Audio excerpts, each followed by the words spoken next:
So I was born with the name Pat Macabe, but I was given a name by the Lakota people, and that name is Woman Stand Shining. And so I am learning to step into that name, especially in gatherings like this. I was born to the Dene people. My clan is Tachitni. I was born for Ashi. But because my grandmother and my parents were raised in the Christian mission schools, I was severed from my traditional ways. At that point, my family didn't speak the language. They didn't participate in indigenous ways. So later in my life, I was blessed to find my feet on the Lakota tradition. And in the Lakota tradition, I began to find my way back home, both to indigenous ceremony and also to my own people. That way helped me to come back home to my own people. So one of the things that was asked was, do I see that young people are interested in coming back into our people's ways? And I think the answer is yes, definitely. But it's not easy for them, as it wasn't easy for me, because, like I say, for my family, history is a good illustration of why that's difficult. And the reason being that once the people were taken away from their traditions and sent to boarding schools especially, it took some time to do it. But by the time they would come back home, their own family didn't recognize them.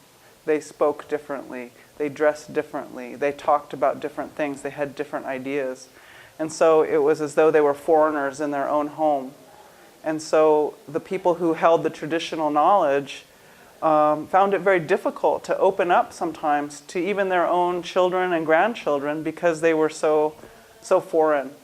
It was as though someone were coming from an entirely different country and then wanting to know the most sacred things. And so it was very difficult for my parents, for instance, to come back home and try to learn about our people's ways. And then in my generation, I was met with a lot of criticism and a lot of shaming about, don't you speak your language? Even though I never had any opportunity, nobody tried to teach me the language, and to have to look somebody in the eye and say, no, I don't speak my language, and for them to say, shame on you.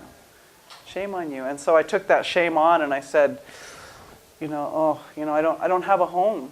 I can't be with my own people, and I can't be with the people outside either because I don't look like them. And so I had no home.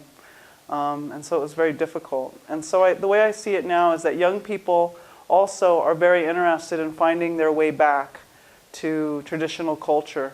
And for my part, I'm hoping that my generation, who's experienced what it's like to be turned away, to be shamed over what you don't know, that we can meet our young people in a very different way, that we can welcome them, that we can accept them wherever they are. And some of them now have blue hair, purple hair, piercings everywhere, and so it's kind of hard to relate to them. They're the MTV generation. And yet they still really have a passion for wanting to know where they come from. They want to know about the power of their own people and their history. And so I see them. My own children are very interested in this.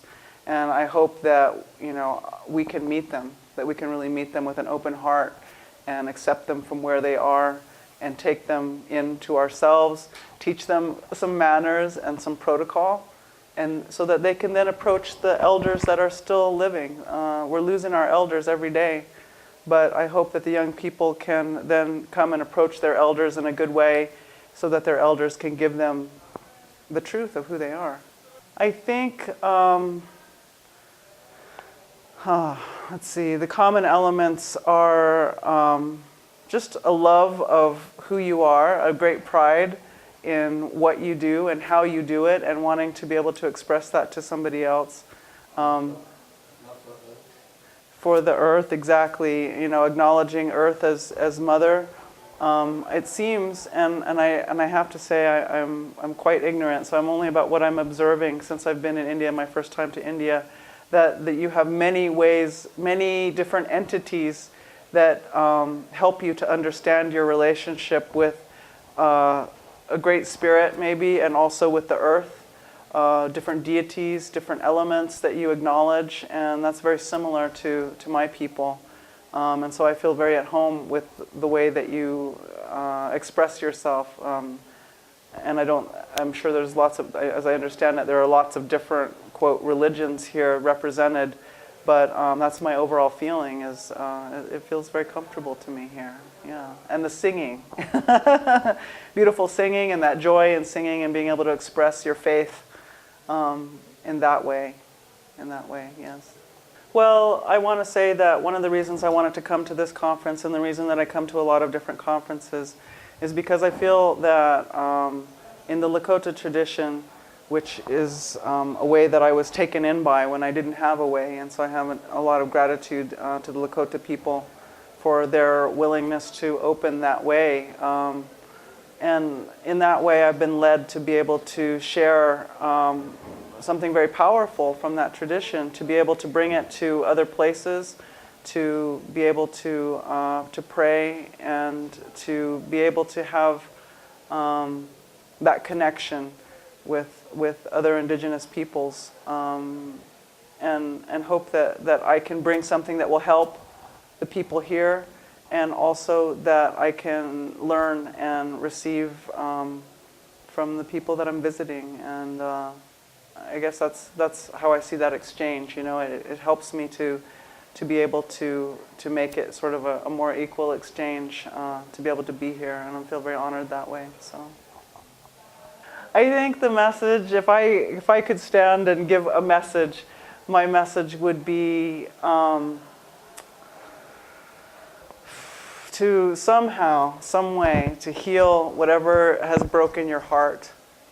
And for many indigenous peoples all over the world, you know, our hearts have been broken in many ways. But if we can heal that, and understand that we share a common destiny, you know, we're all bound, we're all related. None of us are going to get out of this without the help of each other. If we can begin to turn ourselves in that direction and begin to look at, you know, as all of our people say, you know, begin to look at the children and think, are they going to be able to have even the life that I've had? Is it going to be that good? Are they going to have guidance from our traditions, from our ways? You know, being able to attend to those things, and also to be able to really look around us and say, there really are no disposable peoples. We know what it's like to be treated as a disposable nation. My people know this. It was a part of the United States doctrine to say that all of my people would be exterminated. And they didn't succeed. And so I'm still here.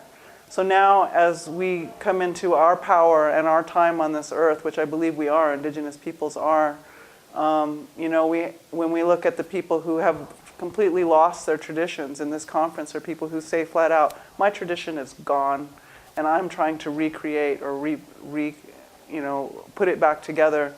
I hope that we can have the heart, and we can remember the principles of our ways, which tell us that we can't treat anybody else as disposable either, so that we can have compassion for all of our brothers and sisters in whatever place they find themselves at this time in relationship to the earth, because it's being brought to everybody's attention that we need the earth. The earth is our mother, and how are we going to tend to that relationship?